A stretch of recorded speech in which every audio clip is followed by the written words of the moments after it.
तिचे श्वास गरम होत होते, अंगात हजारो कडकडणाऱ्या विजा सळसळत होत्या. या क्षणी ती स्वतःला आवरू शकत नव्हती. तिचं शरीर तृप्त होण्यासाठी आवळत होतं. त्याचा अलवार स्पर्श होताच इतका वेळ ताबा ठेवलेला तिचा पदर आपोआपच खांद्यावरून ढळला. तिचा वळणदार शरीरावर चाचपडणाऱ्या त्याच्या स्पर्शाने ती फुलून जाताना अनुहतपणे तिच्या मुखातून हुंकार निघाला. आह! तिने सुख साठवून ठेवण्यासाठी अलगद आपले डोळे मिटले. तिच्या मिटलेल्या डोळ्यासमोरून काही वेळा आधीचा प्रवास तरळू लागला. तिने वैतागून घड्याळात पाहिलं. एव्हाना 7:30 वाजून गेलेले. आज तिला लवकर घरी जायचं होतं, पण मंद गतीने चालणाऱ्या ट्रेनमुळे उशीरच होणार हे पक्क. डब्यातील बायकांची असह्य बडबड आणि गरमीमुळे तिचा जीव अगदी त्रासून गेला होता. पंख्याच्या जोराने कपाळावर जबरदस्ती कब्जा करू पाहणाऱ्या केसांना दूर करून ती कंटाळली आणि तशीच वैतागलेल्या अवस्थेत आपल्या स्टेशनची वाट पाहण्याशिवाय गत्यंतर नव्हते. अजून तब्बल अर्धा तास खाल्ल्यानंतर तिचे स्टेशन आले. रोजचीच धक्काबुक्की करत आणि साडी सावरत ती कशीबशी त्या गर्दीतून उतरली. त्याला साडीच का आवडते? नेहमी त्याच्यामुळे साडी नेसावी लागते आणि मग प्रवासात ही अशी तारांबळ उडते. नाही नेसली तर? विचारानेच तिच्या अंगावर काटा आला. मला तर बाई अजिबात नाही आवडत हे साडी प्रकरण. मनातल्या मनात तिने त्याच्यावर चरफडून घेतलं. आज त्यांच्या लग्नाचा वाढदिवस.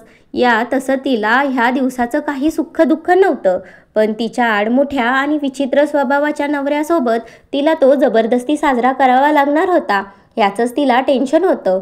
रोजप्रमाणे आजही त्याच्या सगळ्याच विकृत मागण्यांना तिला बळी पडायचंच होतं. त्या नुसत्या विचारांनीच तिला शिसारी आली. विकसित स्वभावाच्या माणसाला कुणी मुलगी देत नसेल म्हणूनच की काय त्याने गावाकडच्या साध्या भोळ्या तिच्याशी लग्न केलं. मुंबईचं स्थळ तेही स्वतःहून चालवून आलंय म्हटल्यावर घरच्यांनीही आडेवेडे न घेता हो बोलून जबाबदारीतून स्वतःची सुटका करून घेतली. खरं तर तिला ह्या मुलाशी लग्न करायचंच नव्हतं. तसंही तिच्या मतांना फारशी किंमत नसल्यामुळे नाईलाजाने तिला लग्नाच्या भोल्यावर चढावं लागलं आणि नंतर मात्र घाण्याला जुंपलेल्या बैलाप्रमाणे तिचं आयुष्य गोल फिरू लागलं. रोज सकाळी उठून सगळं आवरून नवऱ्याच्या विक्षिप्तपणाला पुरून उरून ऑफिसला जायचं.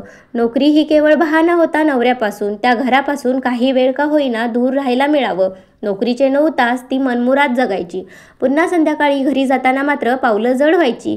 पुन्हा तेच घर, तोच विचित्र नवरा, त्याचा असह्य असा काहीतरी विक्षिप्तपणा, त्याचं तिच्या शरीरावर आधाशासारखं तुटून पडणं, जेवढा जोर असेल तेवढा तिच्यात ढकलून मोकळं होणं, ह्या सगळ्यानेच ती प्रचंड वैतागायची.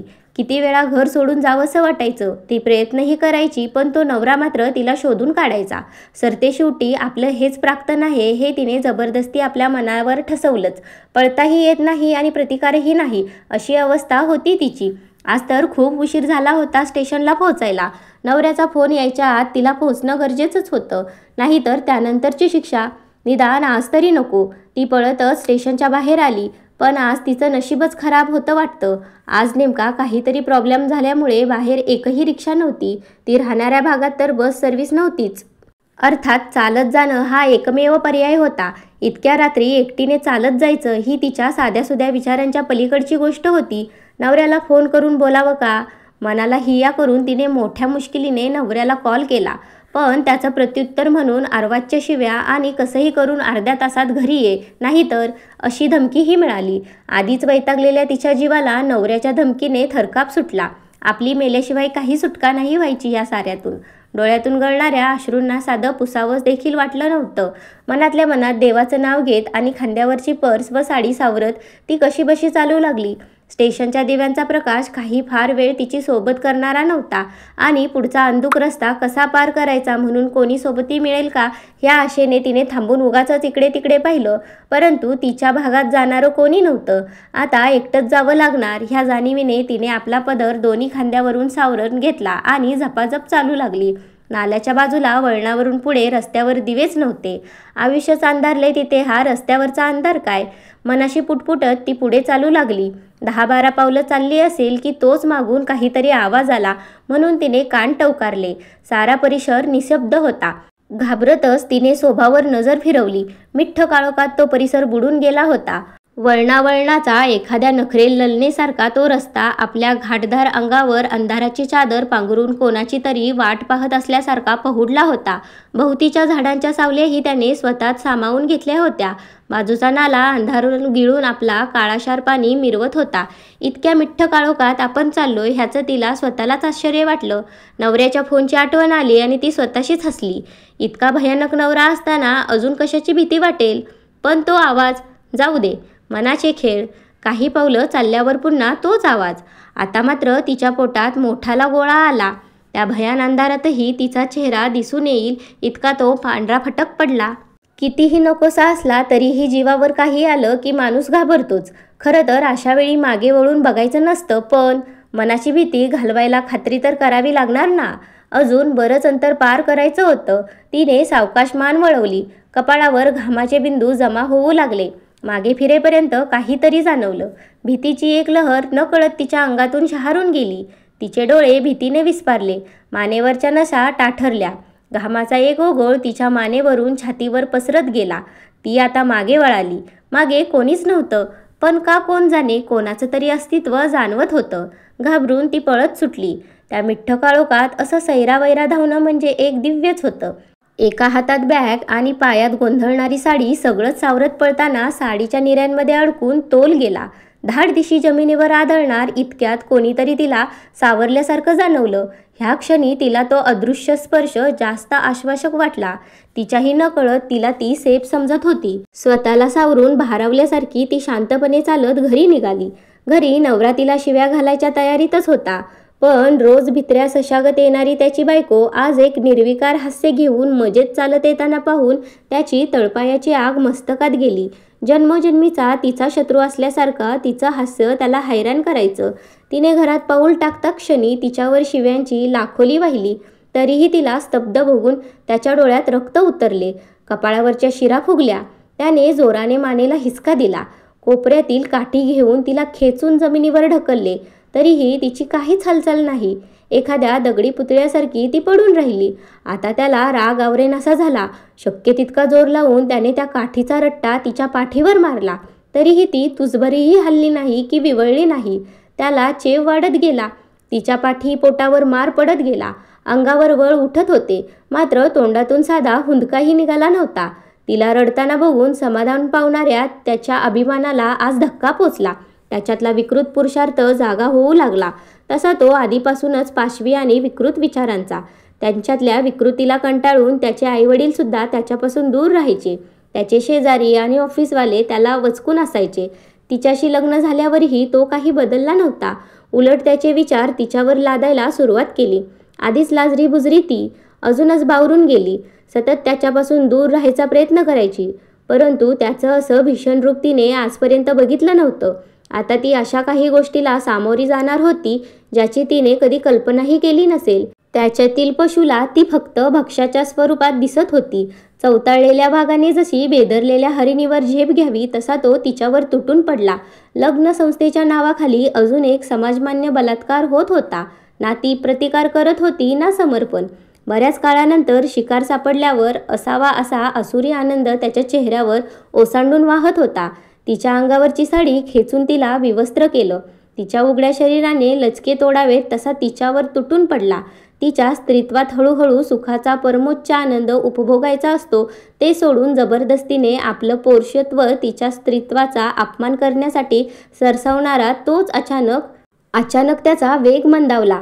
त्याने आपली नखं तिच्या हातावर ऋतून आधार घेत पुन्हा प्रयत्न करू लागला. पण त्याचं शरीर त्याला साथ देईना. आपल्याला नक्की काय होतंय हे न समजून तो घाबरला.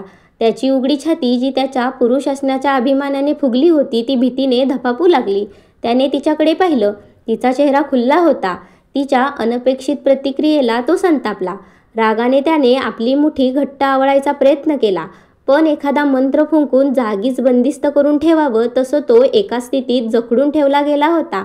तिने अंगावरील चादर उचलून बाजूला फेकावी तसा त्याला तिरस्काराने अंगावरून ढकलला. तिला ह्या क्षणी प्रतिकार करावा ह्याचा विचार देखील त्याच्या मनात आला नाही. आयुष्यात पहिल्यांदा कोणत्या तरी स्त्रीकडून त्याला अशी वागणूक मिळत होती आणि त्या धक्क्याने त्याची मती बधीर होऊन गेली. त्याला ढकलून तिने आपली विस्कटलेली साडी नीट केली. चुरगळलेल्या निऱ्यांना चापून चोपून नीट बसवलं. तिच्या चेहऱ्यावर एक कसलंसं अनोखं तेज पसरलं होतं. तो मात्र भ्रमित असल्यासारखा तिच्याकडे बघतच राहिला. खरं तर त्याला बऱ्याच शिव्या द्यायच्या होत्या, परंतु त्याचं तोंड जबरदस्तीने शिवल्यासारखं बंद होतं. ती सावकाश चालत पुढे गेली, जणू तिथे कोणीतरी तिची वाट पाहत होतं. त्या कोणाकडे तरी बघून तिने स्मित केलं आणि बऱ्याच काळानंतर स्वतंत्र झाल्याप्रमाणे त्याच्यात स्वतःला झोकून दिलं. तिचा नवरा तटस्थ उघड्या डोळ्यांनी जे चाललंय ते पाहत होता, कारण जे काही घडत होतं ते मेंदूच्या जाणीवेपलीकडे होतं. ती काहीतरी करतीये, पण कोणासोबत? दिसत तर कोणीच नाहीये. तिला आता फक्त तो दिसत होता, तिच्याकडे प्रेमाने ओथंबून भरलेल्या नजरेने बघणारा. त्याने तिला आपल्या बाहुपाशात खेचलं. ती शहारली. त्या शहारणाऱ्या गोड झिंझिण्या तिच्या मेंदूवर घिरक्या घालू लागल्या. तिच्या शरीराला तो स्पर्श हवासा वाटू लागला. ती अजूनच त्याच्या जवळ गेली. त्याने हे आपली मिठी तिच्याभोवती घट्ट केली. आजवरच्या आयुष्यात पहिल्यांदा ती इतका आश्वासक स्पर्श अनुभवत होती. त्या मिठीत तिला विरघळून जावंसं वाटत होतं. हा क्षण थांबून राहावा, कधी संपूच नये. तिच्या हृदयाची वाढलेली धडधड त्याला ऐकू येत होती. रोज भीतीने गोळा येणाऱ्या पोटात हजारो फुलपाखरं गुदगुल्या करत उडत होती. त्याने अलगद बोटांनी तिच्या चेहऱ्यावर येणाऱ्या बटेला बाजूला सारलं. तिचं विशाल कपाळ, माहीत नाही त्या ललाटावरच्या रेषांवर काय भविष्य गोंदवलं होतं, पण त्याचाच भाग म्हणून बाजूला पडलेल्या विस्फारलेल्या डोळ्यांनी पाहणाऱ्या त्या विकृत नवऱ्याच्या नावाचं कुंकू तिला समाजासाठी मिरवावं लागत होतं. त्याने आपले मऊ उबदार होठ तिच्या कपाळावर टेकवले. तो स्पर्श तिच्या अंगात एक वेगळीच वीज निर्माण करून गेला. त्याच्या हव्याशा त्या मिठीत तिचा श्वास अडकला. अतीव समाधानाने तिने हलकेच डोळे मिटले. पुन्हा तोच स्पर्श तिला आपल्या डोळ्यांवर जाणवला. त्या स्पर्शाने तिच्या शरीरात जणू हजारो विजा सळसळू लागल्या. कपाळापासून सुरू झालेला त्याच्या ओठांचा प्रवास तिच्या मानेवरून उतरून खालच्या दिशेने कूच करत होता. तिचे श्वास गरम होत होते. अंगात हजारो काकडलेल्या विजांची गरमी संचारली होती. अनाहूतपणे तिच्या मुखातून हुंकार निघाला. आह ऊ. अंगात तापलेला प्रणयज्वर तिला अस्वस्थ करत होता. त्याच्या चुंबनाने तिचं शरीर हलकंसं कंपन पावत होतं. तिच्या थरकणाऱ्या शरीराला तो अजूनच जोराने जखडत होता. तिच्या मऊशार कांतीवरून फिरणारा त्याचा हात तिच्या वक्षस्थळाच्या मधल्या भागातून तिच्या स्त्रीत्वाचा माग काढत खाली उतरत होता. त्याच्या स्पर्शाने ती अजूनच उत्तेजित होत होती. क्षणाक्षणाला तिच्या अंगावर उमलणाऱ्या रोमांचावर घामाचे थेंब दवबिंदू होऊन चमकत होते.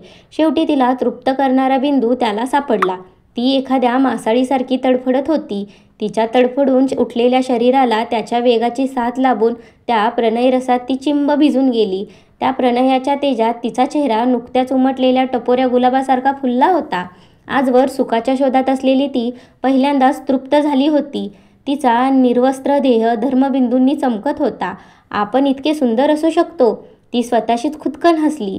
इतका वेळ प्रणयात न्हाऊन निघालेल्या स्वतःच्याच देहाला ती पुन्हा पुन्हा चाचपडत होती. अचानक तिची नजर विस्फारलेल्या डोळ्यांनी पाहणाऱ्या तिच्या नवऱ्याकडे गेली. काहीतरी भयानक पाहून तो अर्धमेला झाला होता. तिच्यातील प्रेयसीचा त्याने कधीच आदर केला नाही. तिच्या तडफडून उठणाऱ्या शरीराला कधी शांत केलं नाही. उलट स्वतःची हवस तिच्या शरीराला कुस्करून भागवून घ्यायचा. असा नवरा असून काय फायदा? तिने आपले तृप्त झालेले डोळे त्याच्याकडे रोखत त्याला एक मादक स्माईल दिली. दुसऱ्या दिवशी पोस्टमॉर्टममध्ये तिच्या नवऱ्याचा मृत्यू हृदयविकाराच्या धक्क्याने झाल्याचं स्पष्ट झालं. शेजारच्यांनी तिच्याच बाजूने जबानी दिली. तिचा नवरा आधीपासूनच विक्षिप्त आणि हेकेखोर होता. त्याचा विक्षिप्तपणाला वैतागून शेजारीही दुरावले होते. आजूबाजूच्या बायकांकडे तो अशा काही नजरेने पाहायचा, त्याच्यावरून त्याच्या बायकोने काय सहन केलं असावं म्हणून सगळ्या शेजाऱ्यांकडून हळहळ व्यक्त होत होती. सुटली बिचारी. एक खाष्ट काकू न राहूनच बोललीच. तिच्या कानात ते शब्द शिरले. तिने चमकून त्या काकूंकडे बघितले. त्यांनी गोऱ्यामोऱ्या होऊन तिथून काढता पाय घेतला. तीही आपले अनावर झालेले अश्रू पुसत घरात धावत गेली. धाडकन दरवाजा आपटला. आता सांत्वनासाठी कोणी येणार तर नव्हतंच आणि खोटी सहानुभूती पण नको होती तिला. दरवाजाची कडी घालता घालता ती हसू लागली. त्याच्या कैदेतून सुटका झाल्याची खुशी होती. अचानक काहीतरी जाणवलं.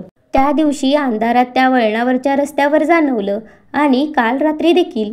तिच्या चेहऱ्यावरचे भाव झरझर पालटले. हजारो जन्म तळमळत असल्यासारखी ती त्याला बिलगली. स्वतःला विसरून ती त्याच्या स्वाधीन झाली. आपली तहान त्याच्या स्पर्शाने प्यायचा प्रयत्न करत होती. कित्येक वेळ तिचं शरीर मागणी करत राहिलं. त्याच्या गुलाबी मिठीत सुखाच्या परमोच्च प्रवासाकडे जाताना ती मनात विचार करत होती.